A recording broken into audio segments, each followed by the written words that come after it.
Now we go to saloon car racing. And this is what happened in 1957-58. Oh, that's the Lister Bristol. Sorry, I'd forgotten about the Lister Bristol. That followed the Lister MG. I bought that with a guy called Bill Black. He did speed trials and hill climbs, and I did the racing. So that was an interesting car, and it still exists. It still runs. About 8 were built. The others have disappeared, but that was the Lister Bristol.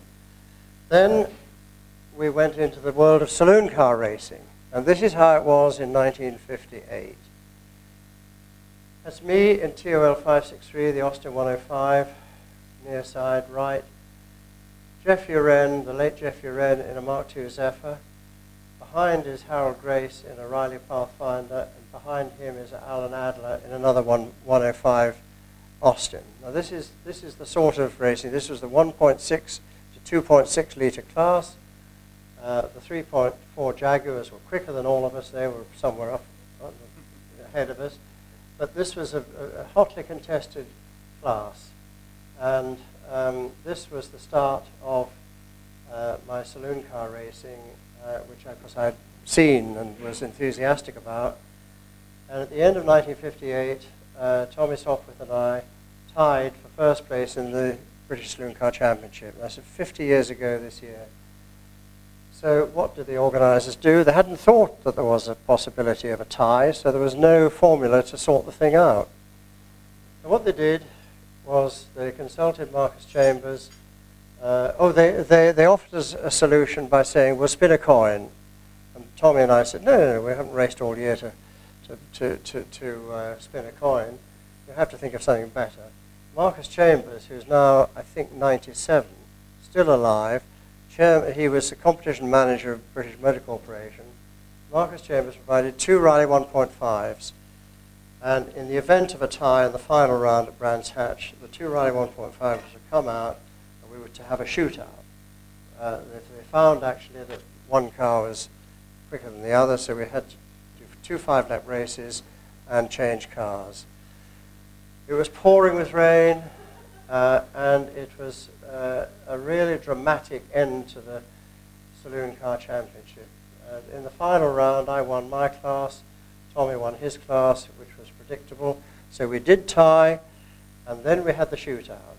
And Tommy won the first race. Somebody spun a coin. He got the toss, and he said he'd have the faster car.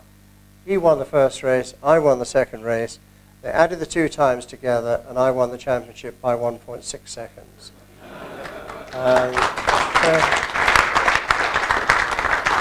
So I became the first British Saloon Car Championship. It's now called British Touring Car Championship. But that car has been resurrected and exists as you see it there, which is rather wonderful. Still with British Motor Corporation, I did rallies for them, and one of my favorite rally cars was the Austin-Healey. Here's a Healey 3000, and the Alpine Rally. Look at the scenery. Just look at that. I mean, it was a fantastic experience driving those big Healeys.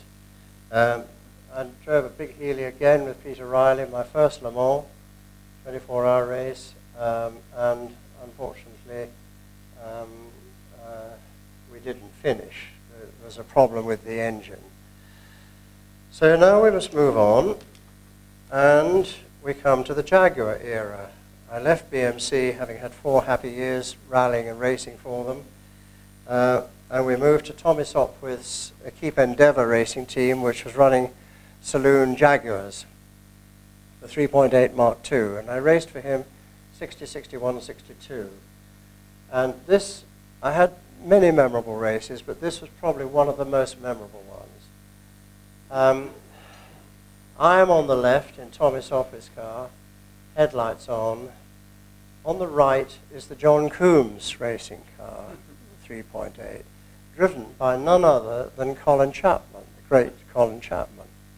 Now, people don't realize that Colin Chapman was actually an extremely fast and very effective driver. And he wanted to try out a Jaguar 3.8 Mark II. He thought he'd like to buy one for the road.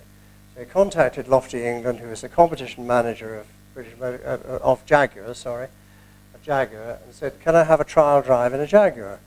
So Lofty England said, leave it with me, I'll see what I can arrange. So he came back a couple of days later and said, look, we've got a really, really good idea. The British Grand Prix is just coming up. Royal Salvadori, who should be driving the Coombs car, can't because he's in the Grand Prix. Would you like to take the car and race it? Well, Colin, of course, it was just manna from heaven. I mean, he was a very competitive driver. And so this was the duel we had. And believe it or not, we never put a mark on each other's cars. We had a 20-lap race, passing and repassing. He won by about half a car's length. And this duel went on throughout the whole of the race. And today, I look at that and think, well, that was terrific. Today's British Touring Car Championship drivers get a little bit heavy and they bang each other off, and they don't think too much about that. And I believe most of the teams have bodybuilders permanently employed to straighten the cars out. But there we are. That was the start of the Jaguars.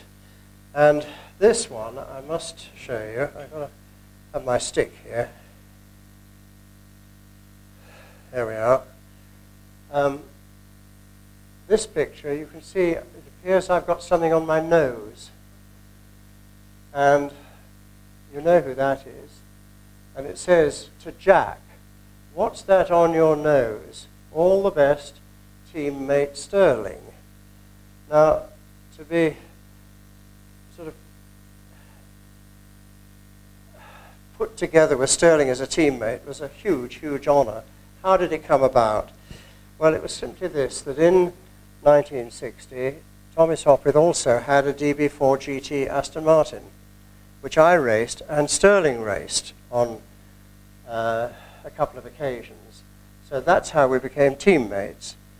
And I did have one occasion when I was testing the 3.8 Mark II Jaguar around Silverstone. Sterling was testing a Formula One car. And Tommy said to Sterling, would you take Jack round and give him a lesson or two? So I sat beside Sterling and watched the maestro at work, which is a very exciting experience.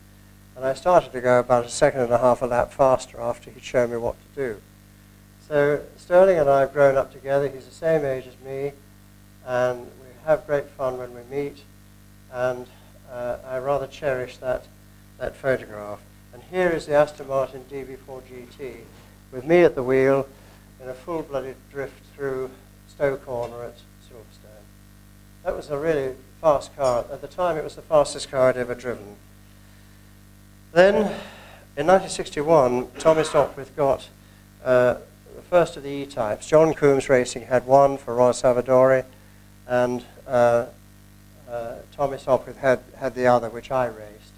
And here is the, not a lightweight E-type, it's a standard E-type, and I have to show you this. You see the wheel is off the ground? That happens a lot in my life, actually.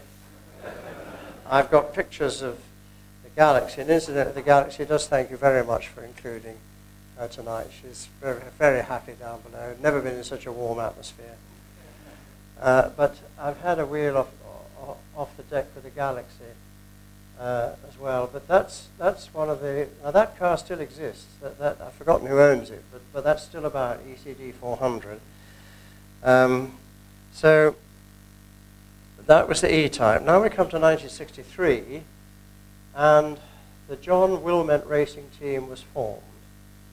I knew John Wilmette vaguely. I'm really happy to see his son James here tonight. I mean, that's a bonus for me because last time I saw him he was a little boy.